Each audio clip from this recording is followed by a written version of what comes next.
Sa ngalan ng Ama at ng Anak at ng Espiritu Santo. Amen. Sumainyo ang Panginoon. At sumainyo rin. Ngayon ay unang araw ng buwan ng Marso.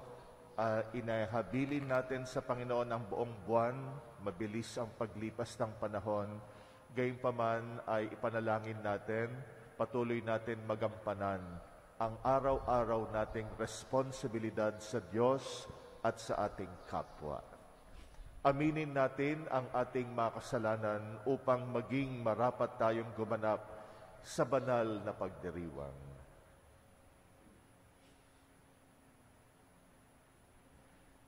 Sinugong tagapagpagaling sa mga nagsisisi, Panginoon, kaawaan mo kami. Panginoon, kaawaan mo kami. Dumating na tagapag-anyayang mga makasalanay magsisi, Kristo, kaawaan mo kami. Kristo, kaawaan mo kami. Nakaluklok ka sa kanan ng Ama upang ipamagitan kami. Panginoon, kaawaan mo kami. Panginoon, kaawaan mo kami. Kaawaan tayo ng makapangyarihang Diyos, patawarin tayo sa ating mga kasalanan at patnubayan tayo sa buhay na walang hanggan. Amen. Manalangin tayo. Ama naming makapangyarihan, tunghayan mo ang iyong sumasambang sambayanan upang sa pagpapakasakit na kusa naming pinagtitiisan ay magdulot ng kabutihan sa aming kalooban at gawang mapagmalasakit sa aming ugalit asal. Sa pamagitan ng Jesucristo kasama ng Espiritu Santo, magpasawalang hanggan. Amen.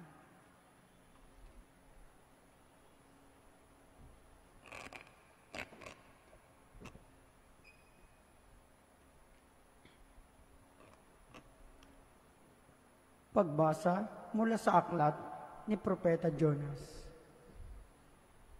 Sinabi ng Panginoon kay Jonas, "Pumunta ka sa lungsod ng Ninibe at ipahayag mo ang mga pinasasabi ko sa iyo." Nagpunta nga si Jonas sa Ninibe. Malaki ang lungsod na ito. Haabutin ng 3 araw kung lalakarin pabagtas. Siya'y pumasok sa lungsod. Pagkaraan ng maghapong paglalakad, malakas niyang ipinahayag, "Gugunawin ang Ninibe pagkaraan ng 40 araw." Naniwala ang mga taga roon sa pahayag na ito mula sa Diyos. Kaya nag-ayuno sila at nagdamit ng sako bilang tanda ng lubos na pagsisisi at pagtalikod sa kanilang mga kasalanan. Nang mabalita nito ng hari ng Ninibe, bumaba siya sa kanyang trono, naghubad ng balabal, nagdamit din ng sako at naupo sa abo. At ipinasabi niya sa mga taga-Ninibe, "Ito'y utos ng hari at kanyang mga pinuno. Walang kakain isa man, wala ring iinom, maging tao o hayop. Lahat ng tao at hayop ay magdamit ng sako. Taimtim na manalangin sa Diyos ang bawat isa. Pagsisiyan ng lahat ang nagawa nilang kasalanan at talikdan ang masamang pamumuhay. Baka sa parang ito'y mapawi ang galit ng Diyos. Magbago siya ng kanyang pasya at hindi na ituloy ang balak na paglipol sa atin." Nakita ng Diyos ang kanilang pagtalikod sa kasamaan, kaya hindi na itinuloy ang paggunaw sa Ninibe. Ang salita ng Diyos. Salamat sa Diyos. Diyos ko, iyong tinatanggap, pakumbaba't pusong tapat. Diyos ko, iyong tinatanggap, pakumbaba't pusong tapat. Ako'y kaawaan, o mahal kong Diyos, sang-ayon sa iyong kagandahang loob. Mga kasalanan ko'y iyong pawiin. ayon din sa iyong pag-ibig sa akin. Hugasan mo sana ang aking karumhan, dalisayan mo ang aking kasalanan. Diyos ko, iyong tinatanggap, pakumbabat pusong tapat. Isang pusong tapat sa aking likhain. Bigyan mo, O Diyos, ng bagong damdamin. Sa iyong harapay, huwag akong alisin. Ang Espiritu mo ang papaghariin. Diyos ko, iyong tinatanggap, pakumbabat pusong tapat. Hindi mo nanais ang mga panghandog sa haing sinunog. Di ka nalulugod. Ang handog ko, O Diyos, na karapat-dapat, ay ang pagpakumbabat pusong mapagtapat. Diyos ko, iyong tinatanggap, pakumbabat pusong tapat.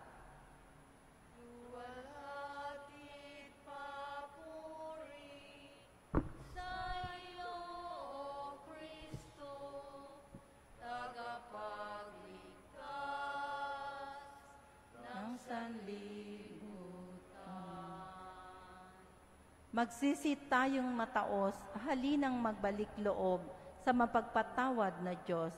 Sa Kanya tayo dumulog at manumbalik na lubos. Luwalhati papuri sa iyo, O Kristo, tagapagligtas ng sanlibutan. Sumainyo ang Panginoon. At sumainyo rin. Ang mabuting balita ng Panginoon ayon kay San Lucas. Papuri sa iyo, Panginoon.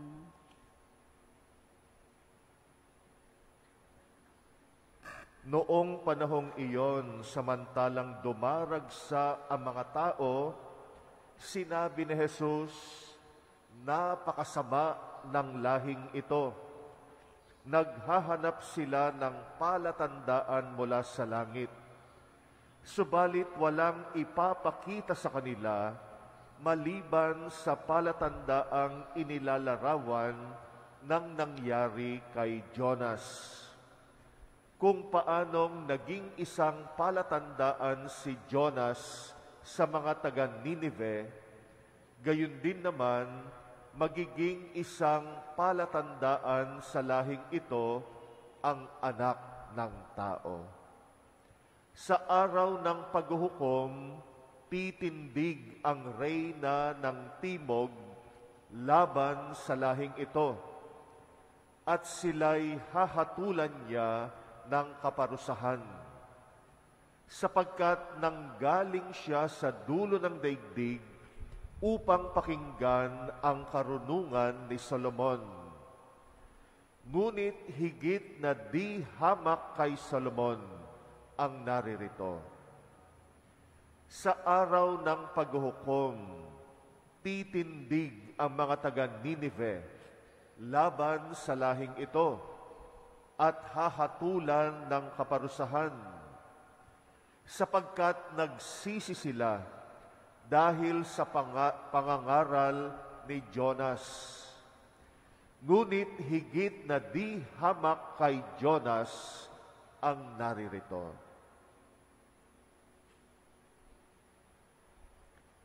Ang mabuting balita ng Panginoon. Pinupuri ka namin, Panginoong Hesukristo.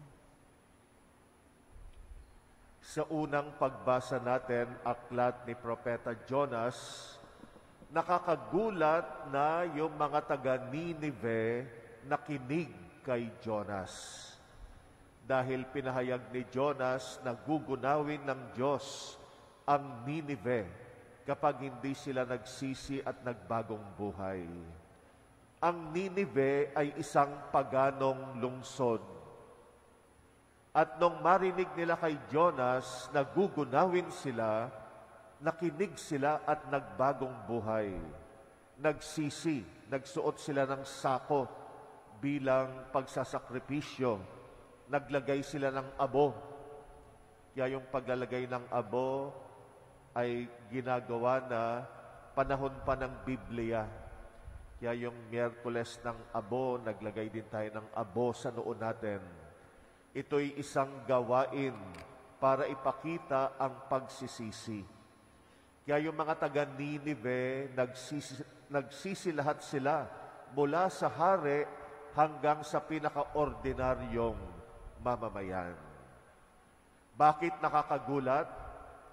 Kasi mismong si Jonas, gusto niya parusahan ang Ninive. Napilitan lang si Jonas na sabihin sa kanila yung pinapasabi ng Diyos. Kung babasahin natin yung buong kwento ni Jonas, nung inutusan siya ng Diyos na pumunta sa Ninive para nga bigyan sila ng babala, lumihis siya ng direksyon, di siya nagpunta sa Ninive. Naglakbay siya sa ibang lugar. Kaya lang habang nasa barko ay nagkaroon ng bagyo. Natuklasan ng mga tao na siya ang dahilan kaya bumabagyo dahil nga tumatakas siya sa utos ng Diyos. Kaya nga itinapon siya sa dagat, kinain siya ng malaking isda, 3 araw siya ron at 3 gabi, at saka ibinuga sa dalampasigan ng Ninive. Kaya yung tinatakasan ni Jonas, doon din siya nauwi. Hindi niya pwedeng takasan yung iniuutos sa kanya ng Diyos na ipahayag yung pagsisisi. Kaya yung ating unang pagbasa ngayon, pinahayag na nga niya sa Ninive, kahit labag sa kanyang kalooban.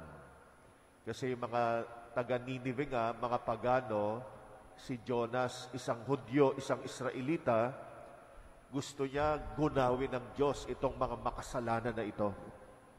Parang tayo rin, galit tayo sa mga nagkakasala. Akala mo, hindi naman tayo makasalanan. Gusto natin parusahan sila. Ganon ang damdamin ni Jonas.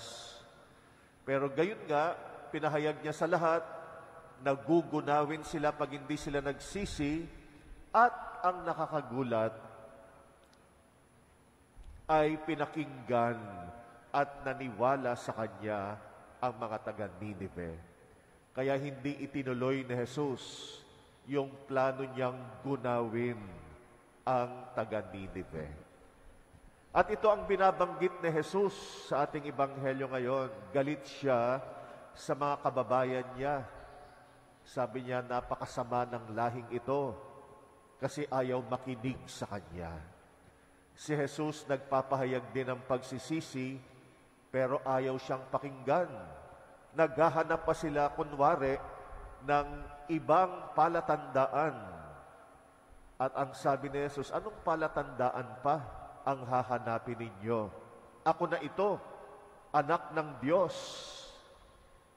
Tapos sinabi niya, kung nung panahon ni Jonas, nakinig sila kay Jonas, sino lang ba si Jonas? Karaniwang propeta at saka napilitan lang. Pero pinakinggan pa rin. Samantalang si Jesus, naparito, nagkatawang tao, anak ng Diyos, nagpakababa, kasi gusto niya magsisi lahat, pero hindi siya pinansin. Hindi siya tinanggap. Kaya sabi ni Jesus sa kanila, sa araw ng paghuhukom ay titindig si Jonas, isusumpa ang lahing ito. Kasi nga, si Jonas pinakinggan ng mga taga-Ninive, sino lang si Jonas kumpara kay Jesus? Si Jesus na ang pinakamatinding tanda ng Diyos dahil anak na siya ng Diyos. Kaya yung hindi siya pakinggan, yan ang pinakamalaking kasalanan na pwedeng magawa natin. Sabi rin ni Jesus, titindig din yung reyna ng Timog. Pag binasa natin yung kwento ni Haring Solomon, binisita siya ng reyna ng Sheba. Ito'y sa katimugan. Pinuntahan si Solomon para makinig ng kanyang mga aral at karunungan. Kasi nga kilala si Solomon sa kanyang karunungan. Layo ng nilakbay ng reyna na yon para makinig lang kay Solomon. At eto si Jesus, kasama na nila, nagtataglay ng lubos na karunungan, hindi pa nila pinakinggan. Kaya sabi ni Jesus, titindig din yung reyna ng timog. Isusumpa ang lahing ito. Kasi nga siya, talagang sinaga niyang maglakbay, marinig lang si Solomon, higit kay Solomon si Jesus. Dahil siya nga ay anak ng Diyos. Pinapahiwatig din ni Jesus, pag tinanggihan natin siya, hindi lang pwedeng tanggihan si Jesus. Pananagutan natin kapag hindi tayo nakinig sa Kanya. Kaya tayong mga Kristiyano, mas malaki ang pananagutan natin. Kasi nakilala at narinig natin si Jesus. Siya na ang pinakadakilang pinadala ng Diyos para magsisi tayo. Kaya ang isang Kristiyanong makasalanan, ang isang Kristiyanong hindi nakikinig kay Jesus, mas malaki ang pananagutan. Kasi narinig na natin si Jesus, di pa natin tinanggap. Kung yung mga hindi nakakilala kay Jesus nagkakasala, mas mababaw yung kanilang pananagutan. Kasi hindi nila nakilala at nakapakinig kay Jesus. Pero tayong mga Kristiyano, araw-araw tayong nakikinig kay Jesus. Kapag ka ang buhay natin taliwas pa rin sa kalooban ng Panginoon, mas malaki ang pananagutan natin. Mas malaki ang parusa natin, kumbaga. Kasi nasa atin na si Jesus, tinanggihan pa natin. Kaya bilang Kristiyano, malaki ang responsibilidad natin. Mas malaki kaysa sa ibang tao. Kaya nga, magseryoso tayo. Hindi natin basta pwedeng tanggihan si Jesus nang hindi natin pananagutan. Lahat ng tao na pinagpahayagan ng Diyos ng palatandaan ng pagsisisi at tumanggi, mananagot siya. Kaya hindi lang pwedeng, ayaw kong makinig. Yung ayaw mong makinig, may consequence. Kaya haharapin natin yung consequence ng desisyon natin. Ngayong panahon ng Kwaresma, kumakatok uli si Jesus sa puso natin. Kumakatok para paanyayahan tayo na usisain ang sarili natin, tingnan kung saan tayo nagkulang at magsisi at magbagong buhay. Kapag hindi mo pinagbuksan ng pinto si Jesus, ayaw mong magsisi, lagot ka.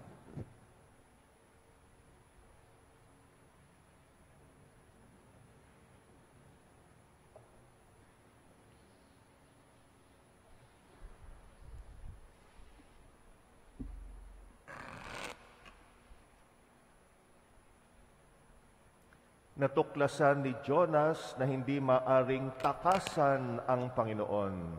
Tumawag tayo ngayon sa Diyos upang hingin ang biyaya ng pagbabagong buhay at matatag na pagtitiwala sa panawagan ni Kristo na magsisi sa kasalanan. Ating itugon, Ama naming lahat, turuan mo kami ng tunay na pagsisisi. Ama naming lahat, turuan mo kami ng tunay na pagsisisi. Ang mga pinuno ng simbahan, naway maging puspusan sa kanilang pangaral ng mensahe ng Diyos tungkol sa pagsisisi sa kasalanan sa mga naghahanap sa Panginoon ng buong puso. Ama naming lahat, Manalangin tayo sa Panginoon. Ama naming lahat, turuan mo kami ng tunay na pagsisisi. Ang panahong ito, naway maging pagkakataon ng pagbabago at pagbabalik loob sa Diyos. Manalangin tayo sa Panginoon. Ama naming lahat, turuan mo kami ng tunay na pagsisisi. Tulad ng mga mamamayan ng Ninibe, naway itakwil natin ang masasamang gawi at lumapit sa Diyos ng may kababaang loob at pagsisisi. Manalangin tayo sa Panginoon. Ama naming lahat, turuan mo kami ng tunay na pagsisisi. Ang mga may sakit, naway makadama ng kapanatagan at pagmamahal mula sa mga nangangalaga sa kanila. Manalangin tayo sa Panginoon. Ama naming lahat, turuan mo kami ng tunay na pagsisisi. Ang mga yumao, naway makatagpo ng kapayapaan at kaligayahan sa kaharian ng Diyos. Manalangin tayo sa Panginoon. Ama naming lahat, turuan mo kami ng tunay na pagsisisi. Tahimik nating idalangin ang ating mga personal na kahilingan. Muli nating alalahanin ang mga kapatid natin na humihiling ng ating panalangin. Ipagdasal din natin ang mga kapatid nating nag-aalay ng pamisa para sa kanilang intensyon.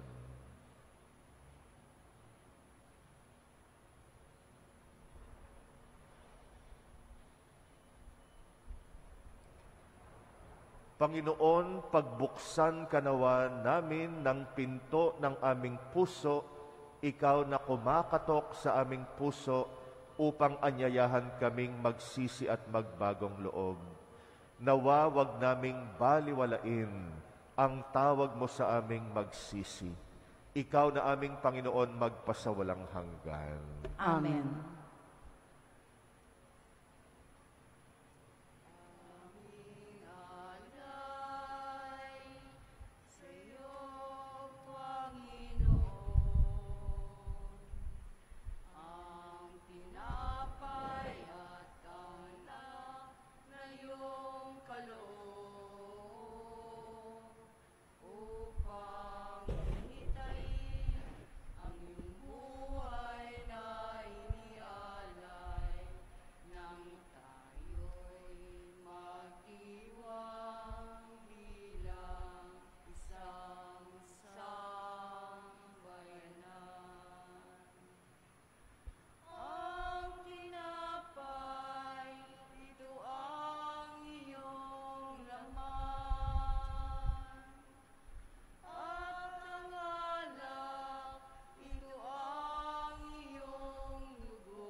Manalangin kayo mga kapatid upang ang paghahain natin kalugdan ng Diyos amang makapangyarihan. Tanggapin nawa ng Panginoon itong paghahain sa iyong mga kamay, sa kapurihan niya at karangalan, sa ating kapakinabangan, at sa buong sambayanan niyang banal. Ama naming lumikha, ang iyong mga kaloob ay aming inihahain upang aming sambahin ang ngalan mo. Mapagsaluhan nawa namin ito sa paikinabang bilang tagapagdulot ng iyong walang maliw na kagalingan, sa pamagitan ng Jesucristo kasama ng Espiritu Santo, magpasawalang hanggan. Amen. Sumainyo ang Panginoon. At sumainyo rin. Itaas sa Diyos ang inyong puso at diwa. Tinaas na namin sa Panginoon. Pasalamatan natin ang Panginoong ating Diyos. Marapat na siya ay pasalamatan. Ama naming makapangyarihan, tunay ngang marapat na ikay aming pasalamatan. Sa pamagitan ng Jesucristo ang aming Panginoon, binibigyan mo kami ng bagong pagkakataon upang ganapin ang paghahanda ngayon para sa pagdiriwang ng muling pagkabuhay. Kaysa ng anak mong minamahal, aming inilalaan ang panahon, talino at yaman para ganapin ang iyong kalooban, na ang kapwa-tao ay lubos na damayan. Sa pagdiriwang namin sa aming pagsilang bilang makaanib ng iyong sambayanan, kami iyong pinagkakamit ng katayuang ganap sa pagtatangkilik. Kaya kaisa ng mga anghel na nagsisiawit ng papuri sa iyo, nang walang humpay sa kalangitan kami nagbubunyi sa iyong kadakilaan. Santo, Santo, Santo, Panginoong Diyos ng mga hukbo, napupuno ang langit at lupa ng kadakilaan mo. Hosana sa kaitaasan. Pinagpala ang naparirito sa ngalan ng Panginoon. Hosana sa sa kaitaasan. kaitaasan. Ama naming banal, ikaw ang bukal ng tanang kabanalan, kaya't sa pamagitan ng iyong Espiritu, gawin mong banal ang mga kaloob na ito upang para sa amin maging katawan at dugo ng aming Panginoong Hesukristo. Bago niya pinagtisang kusang loob na maging handog, ginawa kanyang tinapay, pinasalamatan kanya, pinagati-hati niya yon, iniabot sa kanyang mga alagad at sinabi, "Tanggapin ninyong lahat ito at kanin. Ito ang aking katawan na ihahandog para sa inyo."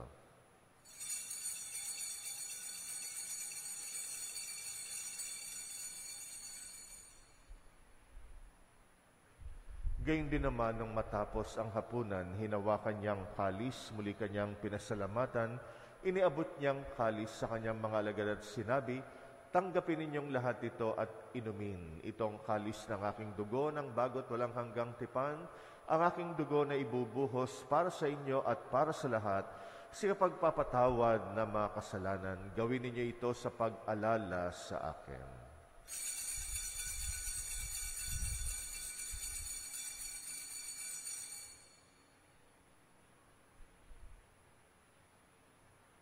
Ang misteryo ng pananampalataya.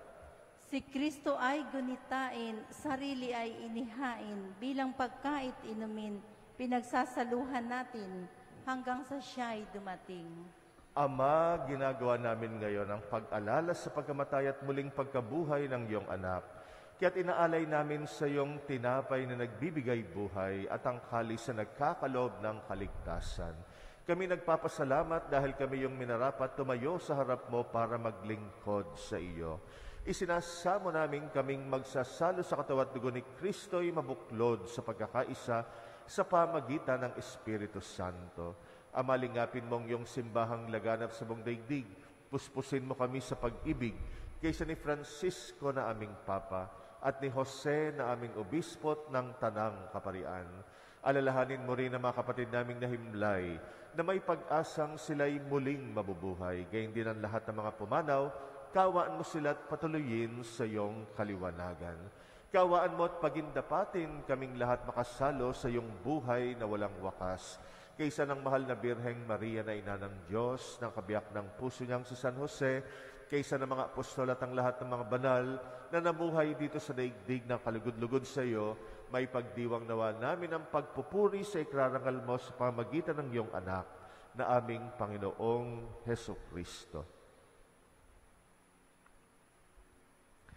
Sa pamamagitan ni Kristo, kasama niya at sa Kanya ang lahat ng parangal at papuri ay sa iyo, Diyos Amang makapangyarihan, kasama ng Espiritu Santo, magpasawalang hanggan.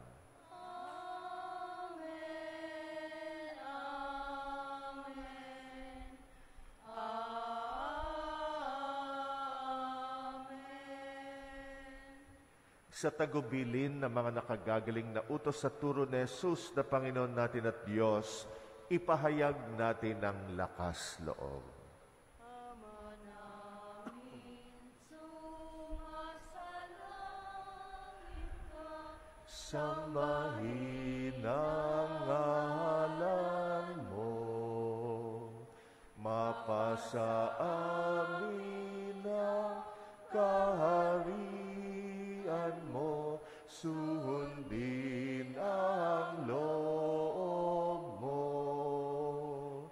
Dito sa lupa para ng sa langit, bigyan mo kami ngayon ng aming kakanin sa araw-araw.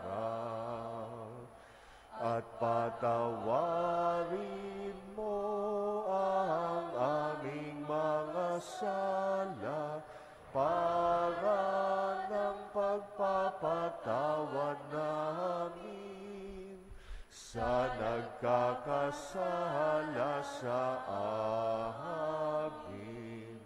At huwag mo kaming ipahintulot sa tukso, at iadya mo kami sa lahat ng masama. Hinihiling namin kami yadya sa lahat ng masama, pagkalooban ng kapayapaan, araw-araw, iligtas sa kasalanan, ilayo sa lahat ng kapahamakan, samantalang aming pinananabikan ang dakilang araw ng pagpapahayag ng tagapagligtas naming si Jesucristo. Sapagkat iyo ang kaharian, ang kapangyarihan, at ang kapurihan magpakailanman. Amen. Panginoong Jesucristo, sinabi mo sa iyong mga apostol, kapayapaan ang iniiwan ko sa inyo, ang aking kapayapaan ang ibinibigay ko sa inyo. Tunghayan mo ang aming pananampalataya, huwag ang aming pagkakasala. Pagkalooban mo kami ng kapayapaan at pagkakaisa ayon sa iyong kalooban, kasama ng Espiritu Santo, magpasawalang hanggan. Amen. Ang kapayapaan ng Panginoon ay laging sumainyo. At sumainyo rin. Magbigayan kayo ng kapayapaan sa isa't isa. Peace be with you. Kordero ng Diyos, na nag-aalis ng mga kasalanan ng sanlibutan, maawa ka sa amin, maawa ka sa amin. Kordero ng Diyos, Na nag-aalis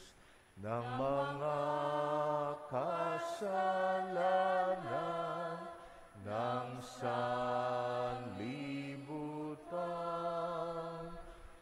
maawa ka sa amin, maawa ka sa amin. Kordero ng Diyos, na nag-aalis ng mga kasalanan ng sanlibutan, ipagkaloob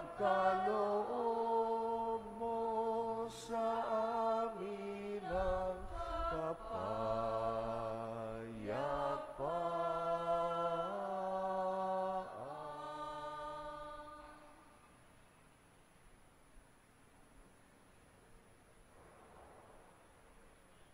Narito ang kordero ng Diyos na nag-aalis ng mga kasalanan ng sanlibutan. Mapalad ang mga inaanyayahan sa kanyang piging. Panginoon, hindi ako karapat-dapat na magpatuloy sa iyo. Ngunit sa isang salita mo lamang ay gagaling na ako.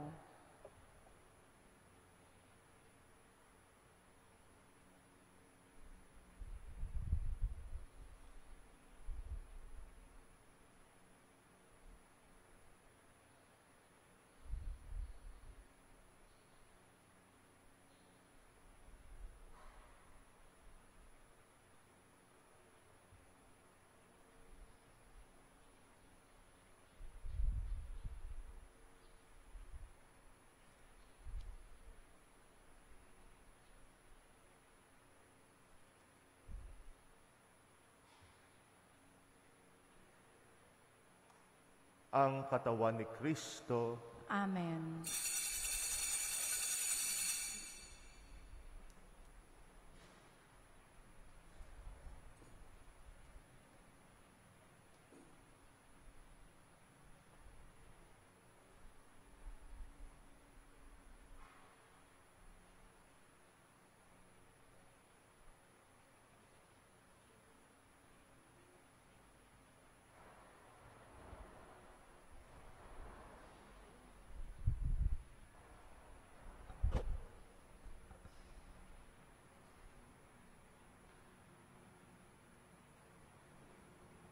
Hindi na kailangang magbago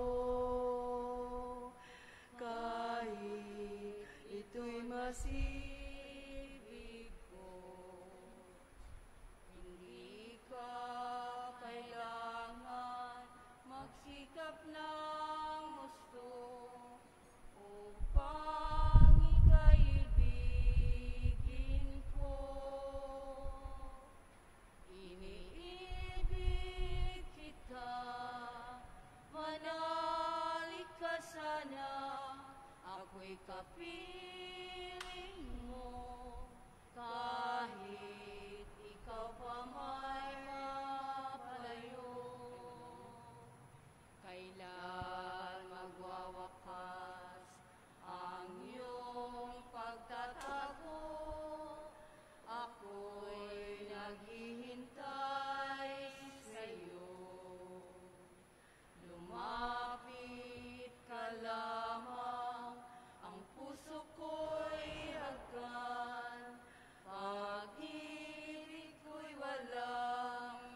Manalangin tayo. Ama naming mapagmahal, hindi mo kami pinagsasawaang pagsaluhin sa iyong banal na piging. Ipagkaloob mong pakinabangan namin ang iyong lakas at buhay na walang maliw. Sa pamagitan ng Jesucristo, kasama ng Espiritu Santo, magpasawalang hanggan. Amen. Sumainyo ang Panginoon. At sumainyo rin. At pagpalain kayo ng makapangyarihang Diyos, Ama at Anak at Espiritu Santo. Amen. Tapos na ang ating misa, humayo tayong nagtitiwala sa pag-ibig ng Diyos. Salamat sa Diyos.